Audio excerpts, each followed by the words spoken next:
भगवान श्री कृष्ण की भक्ति करने वाला सरल और साधारण सा रामलाल नाम का एक भक्त था। भक्त रामलाल जंगल में बैठा निरंतर कृष्ण का नाम जप रहा था, जिसे देखकर नारद जी ने सोचा कि रामलाल के पास न रहने को घर था न खाने को भोजन, पर उसके चेहरे पर गजब का संतोष था। तब नारद जी ने श्री कृष्ण से जाकर पूछा, प्रभु यह आपका इतना अन्य भक्त है, फिर भी आप इसे इतनी गरीबी और कष्ट में क्यों रखे हुए है? इस बात पर श्री कृष्ण ने मुस्कुराते हुए कहा, नारद मैं इसे कष्ट में नहीं बल्कि असली सुरक्षा में रखे हुए हूँ जिसमें इसका हित है। चलो तुम्हें इसकी भक्ति दिखाते हैं।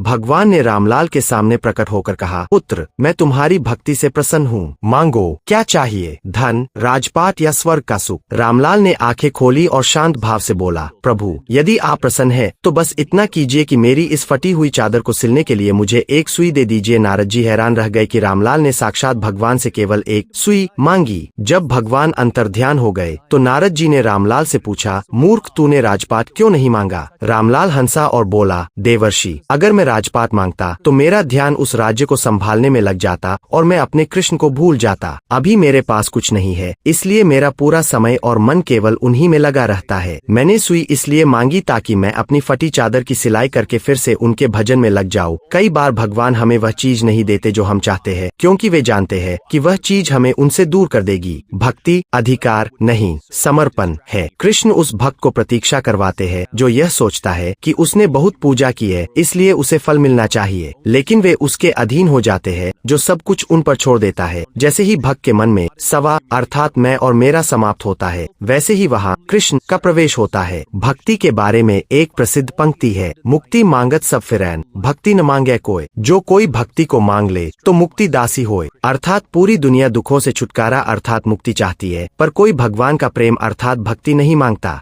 यदि कोई भक्ति पाले तो मुक्ति तो उसकी दासी बन जाती है। इस तरह के आध्यात्मिक व जीवन उपयोगी वीडियो देखने के लिए हमारे चैनल को सब्सक्राइब, लाइक, कमेंट, शेयर जरूर करें। जय सनातन।